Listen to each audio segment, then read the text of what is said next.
What's up, everybody? Welcome back to UIT Sports. We have the Eastern Conference to go over because there was 8 games, and I loved every second of them.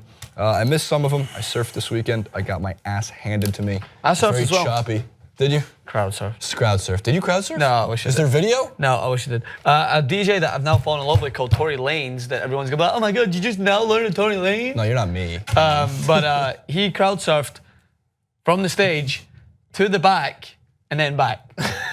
Crowd surf from the stage to the house party. Way back and then somehow got carried back. I think that's the only way he travels now. He's like, you want to fly United? No, I'm going to crowd surf. Did you see famed What the Flickin' pop culture producer Amir Nakui? Yes, I did. Oh. We bumped into him. And former UIT sports correspondent Rick Strom.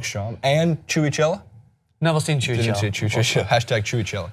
But I did see the Cavs rip the hearts out the Pacers. Francis, I have a really, really fun element for you. All right, hit me with it. I just want to show you something. Now, LeBron and Nick Wright tweeted this out not too long ago, and again, I gotta always say that with the Bundesliga.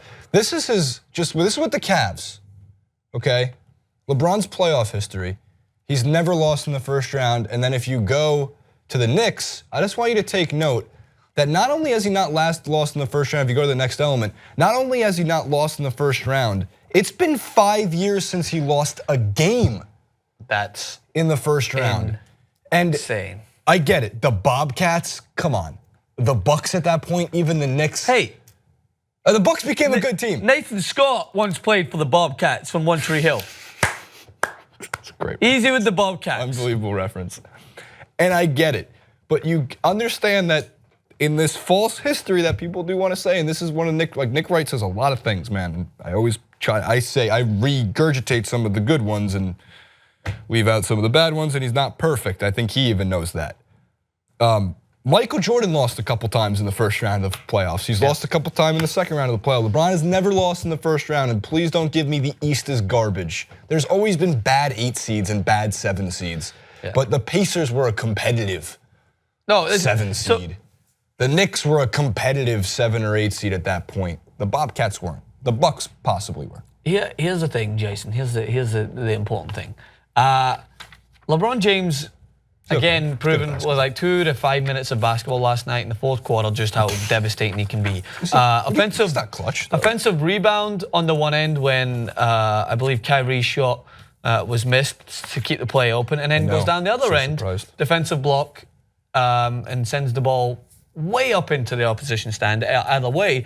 But it's just this guy's ability to understand, see danger, and pick his moment specifically. I mean, I don't know if when you see that block against Iguodala last year, and you're like, it's going to be one of the most memorable blocks. I don't know if we'll ever see that again. Yeah, you will. You'll see it again. It will happen consistently because LeBron James does that on a regular basis, especially when it's needed most. You see the confidence that it gives his teammates when they see the star player hustling back, not taking a moment's rest. This guy that is far older than a lot of the players on the team that are specifically there, and he's still first up and first back. He's playing 44 minutes. He's playing 44 minutes a game. He's playing 44 minutes a game. That's more than almost every single player in the NBA playoffs.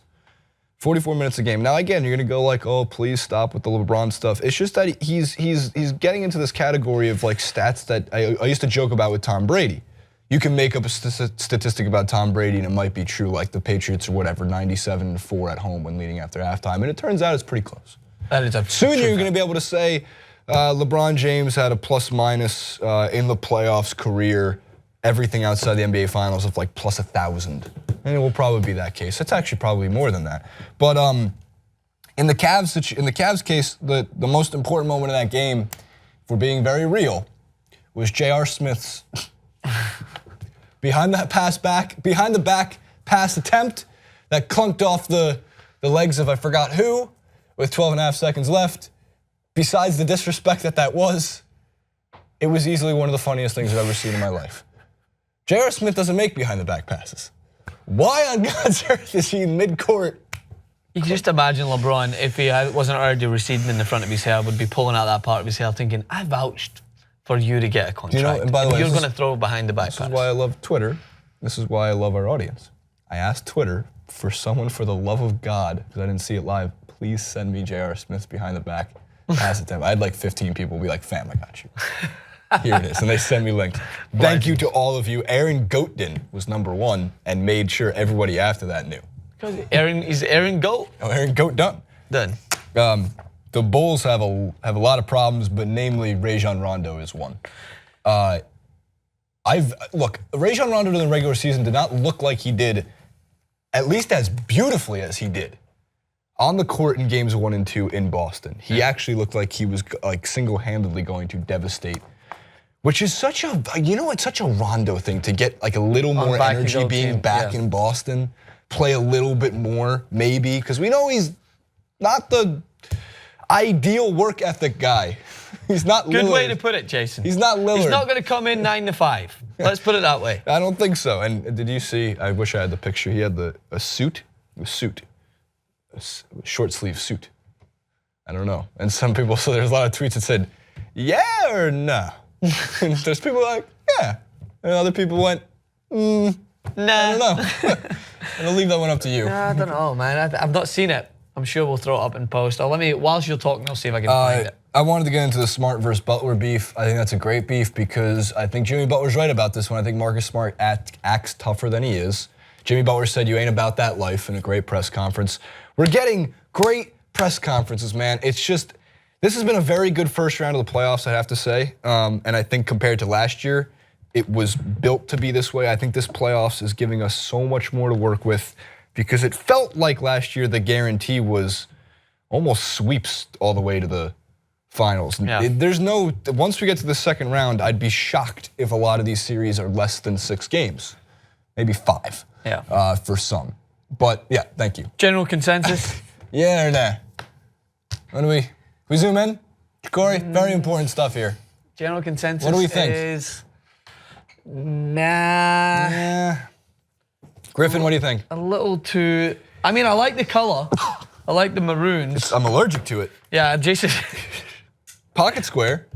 Jason, what it needs is actually the folded up suit thing, and then you'll like it. Then I'd be all about it. By the way, which was always going to be down is the dad button. It's an unnecessary button because your shirt's already rolled up, but you have to button it up and fasten it. Tomorrow, because I ordered it, the Odell Beckham Jr. It finally came in after 3 weeks. The dad hat? Dad hat. I'm looking forward to it. I'm born to be wearing it, and we'll be wearing it for 25 years. The Celtics finally were able to crash the glass. It was the Celtics we kind of knew of around March. Yes. The very good Celtics when they were gunning for the 1 seed and finally got it. Yep. Fred Hoiberg, very interesting post-game press conference. He was criticizing Isaiah Thomas's holding of the ball, being able to put your palm under it. As far as the Marcus Smart situation goes, he's a great actor, acting tough. That's what he does. But I don't think he's about that, and I just don't think I'm the wrong guy to get in my face. So he need to take it somewhere else because I'm not the one for that. I think Fred Hoiberg is frustrated seeing it. The NBA doesn't call it. He's not necessarily wrong, but every Chris Paul notoriously has done this. Yeah. You're allowed to in today's NBA. Would they call that in 1995? I don't really know. Some of which, like Isaiah, I mean, look, the guy's 5'9". I think he gets the benefit of the doubt in that one. But he says it's impossible to guard when that happens. And look, man, it's been the overhanging theme of the playoffs is what happened to Isaiah Thomas. And I don't think anybody should have moved on. Yeah. I think this gets harder for him, and I think that, and my heart still goes out to him, but he seems like he's found his groove. His groove, yeah, but more, it seems like, not his Zen garden. Yeah, it's a coping mechanism. Yes, There's no doubt that we've talked about this a little bit before. That's why I think Charles Barkley was alluding to something like this, but he minced his words horrendously. But I think he was alluding to the idea that, some players look to play the sport that they love is because it's ritual to them. And if you go outside the ritual, what are you going to do? You're going to sit there and think about the events nonstop. You're going to replay it in your head, in your head, in your head. There's going to be times that that's going to happen. But I don't think there's a problem in not postponing it, but just having something help cope. Because I'm sure when he finishes the game and he goes back, he's going to have to deal with his family who are still trying to get over this situation. And then that's when your mind starts to play again. And then when he steps back into the court, he's back in his sanctuary. He's back when he can just focus on the basketball and himself. So I'm always with it. It's the strength he's showing is admirable. And I think that his teammates and everyone around him are showing him a great deal of respect and have been remarkable to help him move forward with it. And I think it'd be a great story to see the Celtics bounce back after struggling pretty early on in this series and having us all have questions about it. I think the audience knows I root for the Celtics in this situation. I don't think I need to hide that. I think I've given the Bulls not enough credit throughout the series, and I do think we're still looking at 7 games. And I mean, look, if they can figure out what to do with their point guard position specifically, there's definitely, if they can get something out of maybe Michael Carter-Williams, like you're talking about a team that has the formula to beat the Celtics in this series, undoubtedly. Before I get killed for going over, check my Twitter about DeMar DeRozan. I thought in Game 3 he had one of the worst, in terms of shooting guard history, one of the worst playoff performances from a starter, and I think every Raptors fan can even agree with that. We're talking 0 from 8 from the field, only points came from the free throw line. He had 0 assists, 2 boards, and a couple of turnovers. And then I said, just so everyone knows, on my own Twitter, watch DeRozan drop 37 in the next game because that's kind of his formula. Yeah, probably. He dropped 33, and he looked great, and the Raptors bounced back. My biggest fear with the Raptors, and I don't care what the audience is about to say, they're averaging 88.5 points per game in this series. If they win this in 7, which is the way I think that they would win this series, I think they do win tonight. I think they lose back in Milwaukee in Game 6, and then I think it's all up for grabs in Game 7. They need their backcourt, as always, for 2 out of 3. Yeah. They need them for 2 out of 3. And I can tell you this, Lowry in Game 7 is pretty damn clutch. So get to Game 7 and Lowry will carry you there. I still, took the Bucks in 7 for the reasons that I've illicitly explained. The last thing I want to say on that, and it kind of goes hand in hand with the Celtics as well, is all these extra games that, the Bulls are pushing the Celtics, the Bucks are pushing the Raptors.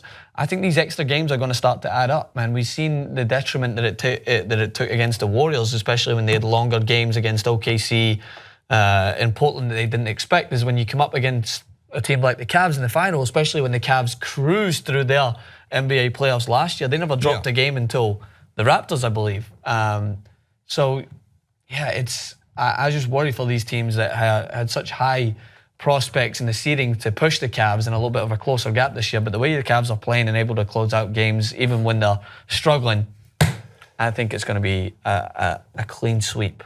Unless Scott Van Pelt's actual Twitter account got hacked, because it is his actual account. I just got the greatest compliment I think I could ever have gotten. Scott Van Pelt sent me a DM saying, "You strike me as someone like me in this way. I don't think you say a word you don't believe, so I appreciate the kind words." Wow. Would you look at that? Was that on a tweet or on a DM? DM. He's slipping in my DMs. Scott Van Pelt slipped into Jason's Big fan DMs. of SVP. Always been a big fan. So I guess. So you're going to take back everything you said about ESPN? No, because me and him agree, I think, on a lot of those things. So thank you, SVP. That's actually the kindest thing anybody's ever said to me in terms of this career. So. What about the other day when I said, "Hey, you look nice today. Did you get a haircut?"